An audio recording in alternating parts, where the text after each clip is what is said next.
ये बताओ मोदी सर जी, आपने हमें सब लोगों को खड़ा क्यों कर दिया? बात तो बताओ, क्या दिक्कत है? लालू जी मुझसे कह रहे हो क्या दिक्कत है? तुम्हारी क्लासेस जब तक नहीं लगेंगी, जब तक कि तुम सब लोग अपनी अपनी स्कूल की फीस जमा नहीं कर दोगे। अरे तुम सब लोगों को पढ़ाते पढ़ाते पूरा साल होने को जा रहा है, लेकिन तुम सब लोगों ने अभी तक फीस जमा नहीं की है स्कूल की। राहुल ये बताओ, तुमने फीस जमा क्यों नहीं की है स्कूल की? मोदी जी, खेतों में सरसों की फसल तैयार खड़ी हुई है, जैसी कट के आएगी सरसों की फसल तुरंत सबसे पहले मैं आपके स्कूल की फीस जमा करूंगा, लेकिन आज पढ़ाई शुरू कर दो। राहुल तुम्हारी गेहूं की फसल भी निकल गई, अब सरसों की फसल आ रही है, ये भी निकल जाएगी, लेकिन तुम फीस जमा नहीं करोगे। अखिलेश तुम्हें क्या दिक्कत है? बताओ तुम किस लिए फीस जमा नहीं कर रहे हो? मोदी जी ये तो आप जानते ही हो कि मेरा घर स्कूल से काफी दूर है, तो आपके स्कूल में आने में देर हो जाती थी, पैदल ही आता था मैं, तो मैंने एक साइकिल खरीद ली, जिससे कि मैं अब स्कूल जल्दी आ जाता हूँ। साइकिल खरीदने में ही सारे पैसे खर्च हो गए, इसीलिए स्कूल की फीस जमा नहीं कर पा रहा हूँ। लेकिन मैं 5 साल के अंदर अंदर आपको स्कूल की फीस दे दूंगा,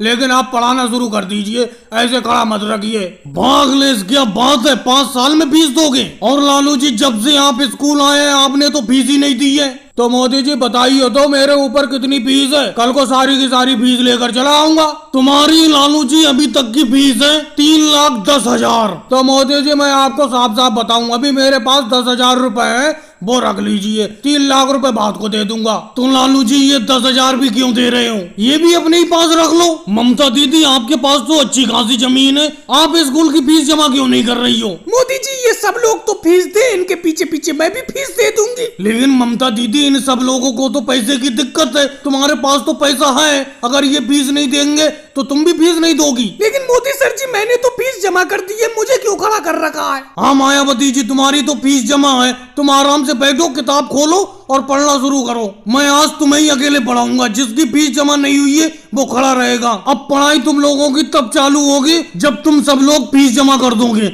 और भाइयों को वीडियो को लाइक करो, चैनल को सब्सक्राइब करो। केजरीवाल जी तुम ही समझाओ बहन सोनिया जी को, मैं सबको एक एक राशन की थैली नहीं दे रहा हूँ। मोदी जी बोल तो आप सही रहे हो, लेकिन आपकी बात मानता कौन है? मैं तो पहले ही आपसे कह रहा था कि गांव में गरीबों के घर पे राशन बांटने का काम ही छोड़ दो। हालांकि राशन बांटने को मना नहीं कर रहा हूँ, राशन की जगह पर सबको 100-100 रुपए हर घर पे दे देते, किसी को कोई दिक्कत भी नहीं होती। हाँ केजरीवाल जी बिल्कुल तुम सही कह रहे हो, ये राशन की थैली अगर किसी को भी देते हो, अपना लोग उसे देते हो तो फ्री में है, लेकिन लेने वाला 100 सवाल करता है, कभी पूछता है कितनी चावल है इसके अंदर, कितना नून है, कितना नमक है। भाई लोगों वीडियो को लाइक करो, चैनल को सब्सक्राइब करो। बोरी को सही से पकड़ो, सही से, मैं सही तरीके से बोरी में धान नहीं भर पा रहा हूँ। ये मंडी है राहुल, मंडी, यहाँ पर बहुत मेहनत करना पड़ती है। अभी तो सुबह से काम करते हुए दोपहरी तो हुआ है, अभी से तुम काम में दिक्कत करने लगे। अरे मोदी जी कैसे पकड़ूं मैं, और कैसे पकड़ूं? मैं सही तरीके से तो पकड़ रहा हूँ, मैंने बोरी को बहुत बढ़िया तरीके से पकड़ रखा है, तुम ही धान सही तरीके से नहीं भर रहे हो बोरी में। आज लालू जी मंडी में धान बेचने के लिए लाए भी काफी हैं, बहुत धान पैदा हुआ है उनके खेत में। योगी जी बिल्कुल बोरी को सही तरीके से तोलो, पूरी 50 किलो की बोरी तोलो। मेरे धान की बोरी की तोल सही तरीके से होना चाहिए, कह देता हूँ योगी जी, क्योंकि तोल तुम ही कर रहे हो। ये बताओ लालू जी तुम्हारा क्या अनोखा, हम धान तोल रहे हैं, इस अनाज मंडी में दिन रात हमारा गेहूं धान तोलने का काम है, हम कोई गलत थोड़ी तोल देंगे तुम्हारे धान को। वैसी जी थोड़ा सा धान और डालो बोरी में, अरे यूं ही खड़े रहोगे क्या? 1 किलो धान का मैं अभी बोरी में 1 किलो धान डालता हूँ मैं। अरे अखिलेश यूं ही खड़े रहोगे, धान की बोरी तुल चुकी है, उसे उतारो तराजू के ऊपर से। अरे मोदी जी थोड़े से धान ज्यादा डाल दिए थे योगी जी ने बोरी में, वो अभी निकाल रहे हैं धान को। बोरी जब तुल जाएगी तो तुम्हें कहने की जरूरत नहीं होगी, मैं अपने आप इस तराजू के ऊपर से हटा दूंगा। अरे अपना मंडी मजदूर है, अपना यही काम है दिन रात का, मुझे बताने की जरूरत थोड़ी है आपको। वैसे लालू जी आपने ये अपना धान किसको बेचा है और किस रेट में बेचा है? धान तो आपका काफी पैदा हुआ है इस बार खेत में। अखिलेश कहाँ ज्यादा पैदा हुआ है धान मेरे खेत में? पिछली बार तो मेरे खेत में धान का बहुत बड़ा ढेर निकला था, इस बार तो ये ढेर कम लग रहा है। देखो जब तुल जाए तो ही पता चलेगा कि कितने क्विंटल धान पैदा हुआ। अब तुम जल्दी जल्दी तोलो इस धान को। अरे लालू जी तोल तो रहे, तुम्हारा धान क्यों आफत मचाई हुई हूँ? थोड़ी देर खाट पे जाके बैठ जाओ, तुम तो ये समझ रहे हो कि हम ज्यादा धान तोल देंगे तुम्हारा बोरी में। अरे तुम्हें जल्दी है तो हमें भी तो जल्दी है, हम सोच रहे हैं कि कब धान तोल के मजदूरी करके जल्दी से घर जाएं। अरे मोदी जी गेहूं क्या रेट में खरीद रहे हो, बताओ क्या रेट में खरीद रहे हो? राहुल गेहूं को बहुत महंगा खरीद रहा हूँ, 20 रुपए किलो के हिसाब से गेहूं खरीद रहा हूँ। क्या ये तुम बोरे में गेहूं भरकर लाए हो?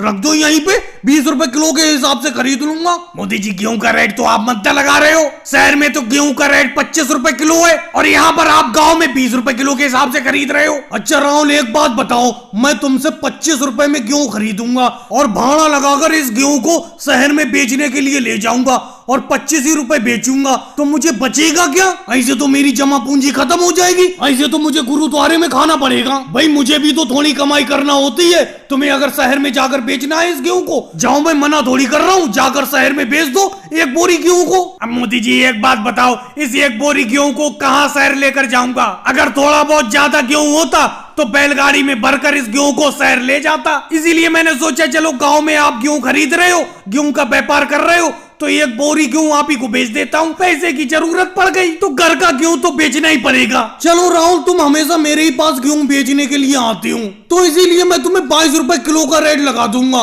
₹22 किलो के हिसाब से ये अनाज मुझे बेच दो। लेकिन राहुल एक बोरी अनाज क्यों बेचने के लिए आए हो? 2-4 बोरी अनाज की और ले आओ, सब खरीद लूंगा मैं। अरे मोदी जी आप तो खरीद लोगे, आप तो व्यापारी हो, हम तो गरीब किसान हैं। हमारा तो इस बार 5 बोरी अनाज ही पैदा हुआ था और इस 5 बोरी अनाज को हमें 6 महीने तक चलाना पड़ता है, क्योंकि 6 महीने में हमारी दूसरी फसल आ जाती है। अब इस अनाज को बेच के घर का खर्चा पानी चलता रहेगा। अरे योगी जी भी आ गए अनाज लेकर। योगी जी आप भी क्या एक बोरी अनाज बेचोगे मोदी जी को? हाँ राहुल, घर में दाल चावल बचा नहीं, इसीलिए मैंने सोचा एक बोरी गेहूं बेचकर दाल चावल खरीद लेता हूँ। अरे अपना किसानों का तो अपनी खेती के अनाज से ही खर्चा पानी चलता रहता है, क्या किया जाए। अपना कोई मोदी जी की तरह तगड़े व्यापारी थोड़ी है जो यहाँ से गांव से ₹20 किलो अनाज खरीदते हैं और शहर में ₹25 किलो बेचते हैं। अरे तुम लोगों को दिक्कत क्या आई होगी जी? तुम भी यही बात कह रहे हो? तुम्हें व्यापार करने को कोई मना कर रहा है? तुम भी व्यापार करो, ये खेती बाड़ी क्यों कर रहे हो?